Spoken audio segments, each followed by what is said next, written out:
Look, let's start with something uncomfortable. Most people who feel bad about money aren't reckless. They're not lazy. They're not irresponsible. They're tired. Tired of doing what they were told was right and still feeling like something isn't working. They pay their bills. They avoid obvious mistakes. They try to be careful. And yet, year after year, the feeling is the same. Why does this still feel so hard? Here's the strange part. When someone struggles financially, we instinctively look for errors. A bad purchase, a missed opportunity, a lack of discipline. But many people can't find any of that. There's no dramatic failure to point to. No single moment where everything went wrong. Just a long stretch of effort that didn't produce the kind of stability they expected. That's where the confusion comes from. Because when you follow the rules, you expect progress to feel visible. You expect some sense of arrival, some signal that things are finally under control. But instead, you feel like you're always maintaining, always catching up, always one step away from relief. And when you can't explain why, you turn the blame inward. You assume you're bad at money, or that everyone else figured something out you missed. But what if that assumption is wrong? What if the issue was never how you handled money, but the path you were on? Not a reckless path, a reasonable one. The kind built from decisions that made sense individually but were never questioned as a whole. Because money doesn't just respond to discipline, it responds to direction. And it's possible to be disciplined while walking in the wrong direction for years. Most people don't notice this happening because nothing breaks along the way. Life functions, responsibilities get handled. You keep moving. But movement without direction doesn't feel like progress. It just feels exhausting. That's what we're looking at today.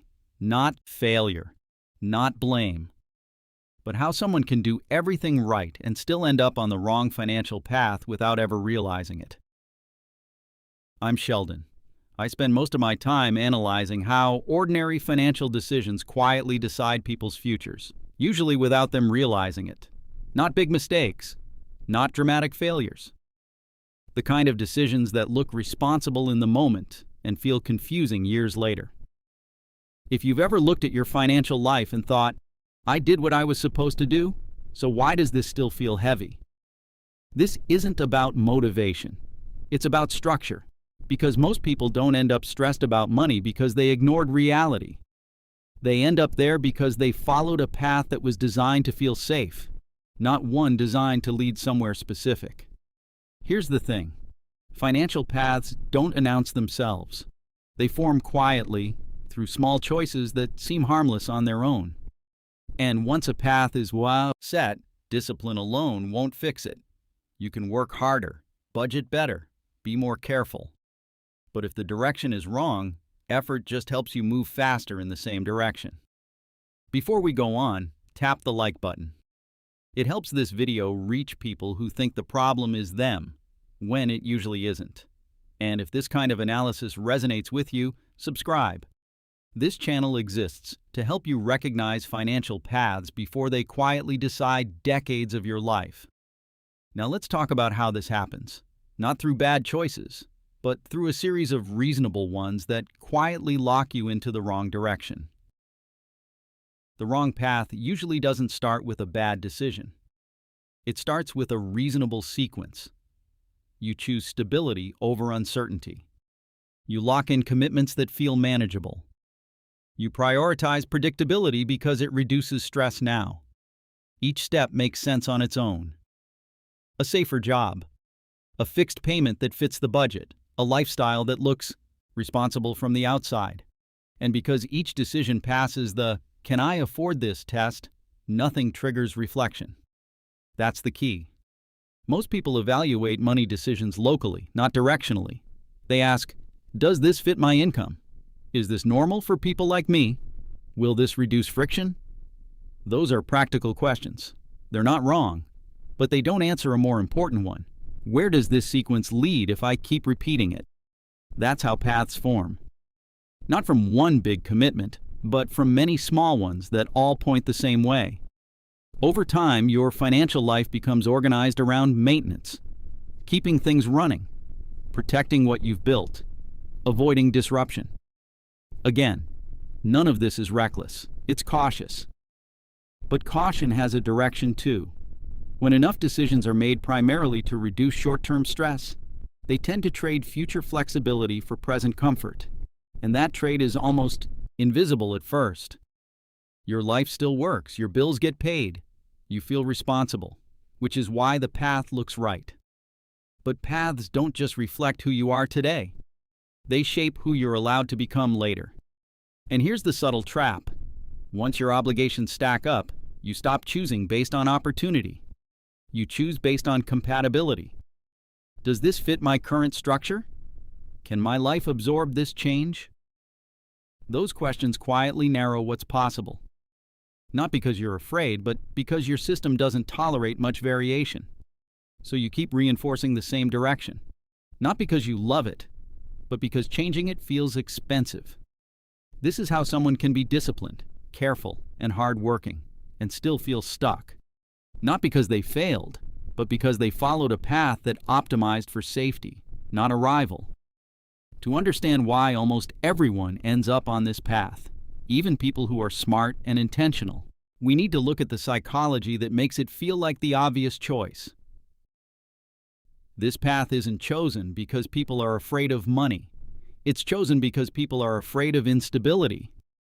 And those are not the same thing.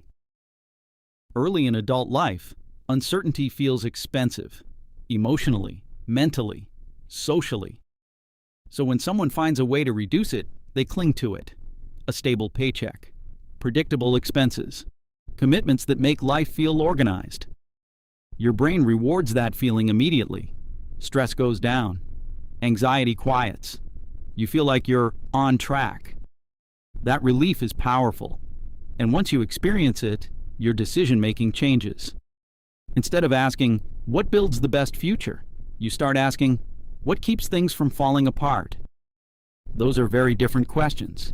The first one leads to direction. The second one leads to preservation. Most people don't notice when this shift happens because preservation feels mature. It looks responsible. And socially, it's reinforced. People around you stop worrying. You stop having to explain yourself. Your choices make sense to others. That approval matters more than we like to admit. Another force at work is loss framing. Once you've built a stable structure, any deviation from it feels like a risk, even if the alternative is objectively better long-term. You don't compare outcomes anymore. You compare disruption. Could this go wrong? What if this doesn't work? Can I afford to undo this? So you default to what fits your current structure, not what expands it. And over time, your structure becomes your compass, not consciously, but practically. You don't ask where you want to go, you ask what your life can tolerate.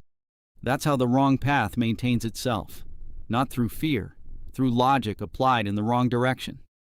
You weren't optimizing for growth, you were optimizing for continuity. And continuity feels safe until you realize it doesn't necessarily lead anywhere. This is why people wake up years later feeling disoriented. They didn't choose something bad. They chose something defensive. And defense, when it becomes permanent, quietly limits offense. To see what living on this path actually feels like, not in theory, but in daily experience, we need to look at the internal signals people start noticing once they've been walking it for a while. At first, it doesn't feel wrong. That's important. Your life works. Your responsibilities are handled. You're doing what needs to be done. So when discomfort shows up, you don't label it as a structural issue. You label it as fatigue. You feel tired more often than you expect, not physically, mentally. Decisions feel heavier. Changes feel disruptive.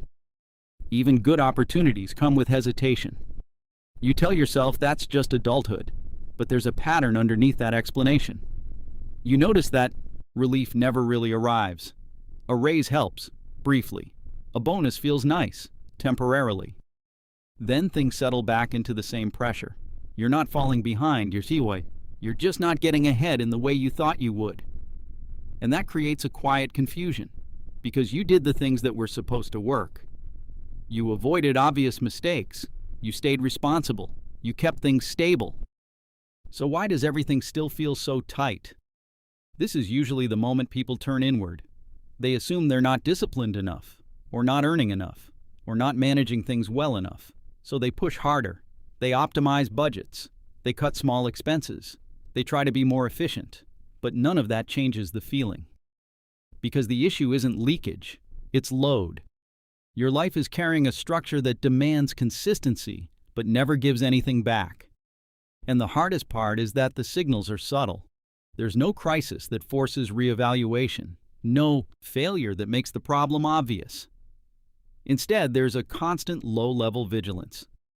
You're always planning around what can't change, always protecting what's already committed, always making sure nothing slips. That vigilance becomes normal. So normal that you stop noticing how much energy it consumes. Until you compare yourself to someone else who seems less stressed with similar income. Or until you imagine what would happen if you stepped away from work for a few months and immediately feel tension in your body. Those moments reveal the truth. Not that you're bad with money, but that your financial life doesn't leave much room for error. And a life without room for error slowly trains you to think smaller. You become more cautious, more conservative, more focused on maintaining than exploring. Again, not because you chose that mindset, but because your path trained you into it. This is what following the wrong financial path feels like. Not dramatic failure, but constant management. And once you recognize that feeling for what it is, a different question starts to emerge. The parallel path doesn't start with earning more. It starts with choosing direction over pure caution. At some point, people on this path stop asking, "Does this keep things stable?" and start asking, "Does this move me where I actually want to go?" That shift changes everything. They still care about responsibility. They still avoid reckless moves.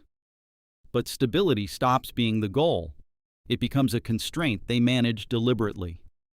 Instead of stacking commitments that all demand consistency, they simplify the structure underneath their life. They don't eliminate responsibility. They consolidate it. Fewer fixed obligations. Clearer priorities. Decisions that align instead of pile up. What changes first isn't money, it's pressure. When fewer things need to be protected at all costs, people tolerate uncertainty better. They don't panic at disruption. They don't need perfect timing to act. They can absorb temporary discomfort without everything feeling at risk. That tolerance creates options. Options to step back briefly. Options to pivot careers. Options to take a calculated risk. Not because they're braver, but because their financial life isn't optimized for constant defense. And here's what's important. From the outside, this path doesn't look dramatic. No sudden leaps, no extreme sacrifices, no overnight transformation. But internally, it feels very different. Effort starts producing movement, not just maintenance. When income increases, some of it sticks. When opportunities appear, they feel possible instead of threatening. People on this path don't feel lucky. They feel positioned. They still work hard. They still deal with stress. But their stress has an endpoint. Their financial life isn't asking them to run in place indefinitely.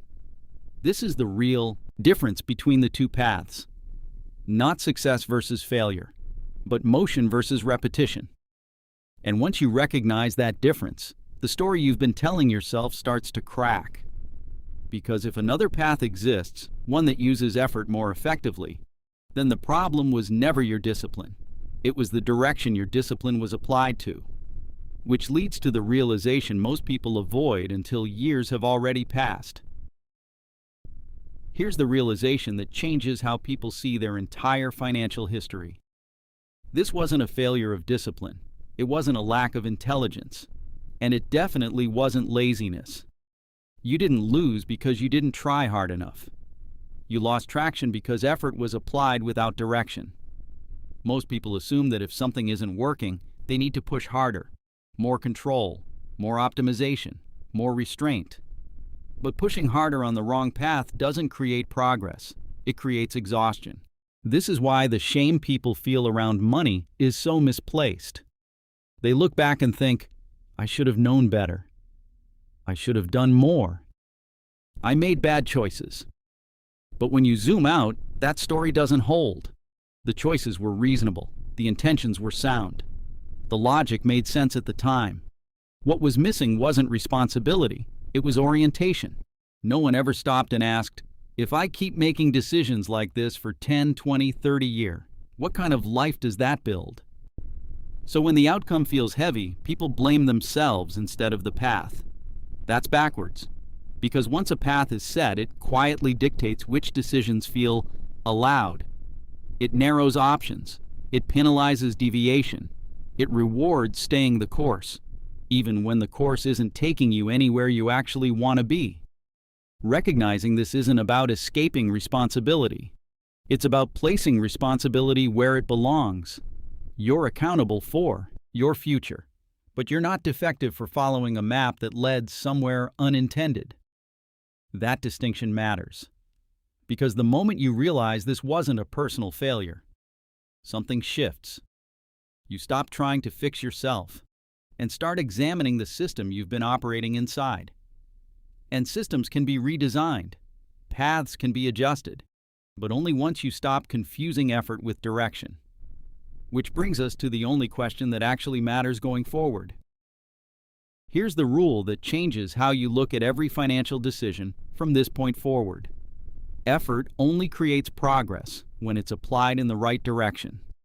You didn't fail at money. You followed a path that optimized for stability, not for arrival. And stability is useful until it becomes the destination. The problem isn't that you were careful, it's that caution became automatic. You kept choosing what reduced stress now without checking where those choices were leading over time. That's not a character flaw. It's a blind spot almost everyone has because no one is taught to evaluate financial decisions as a trajectory. From here, the fix isn't extreme. It's not about undoing your life or chasing some perfect strategy. It's about adding one question back into your decision-making. If I keep doing this, what kind of life does it build? Not this year, not next month, over decades. That question doesn't demand perfection. It demands awareness, and awareness changes behavior naturally. You start noticing which decisions create relief and which create resolution, which ones reset pressure, and which ones let pressure fall away. You don't need to overhaul everything at once. You just need to stop reinforcing a direction that no longer serves you. Most people don't need more discipline. They need a better map. If this reframed how you see your financial past, subscribe. And if you haven't left a like yet, don't. Forget to tap the thumbs up. It helps this video reach people who feel stuck but don't know why. Because once direction is clear, effort finally starts working for you, not against you.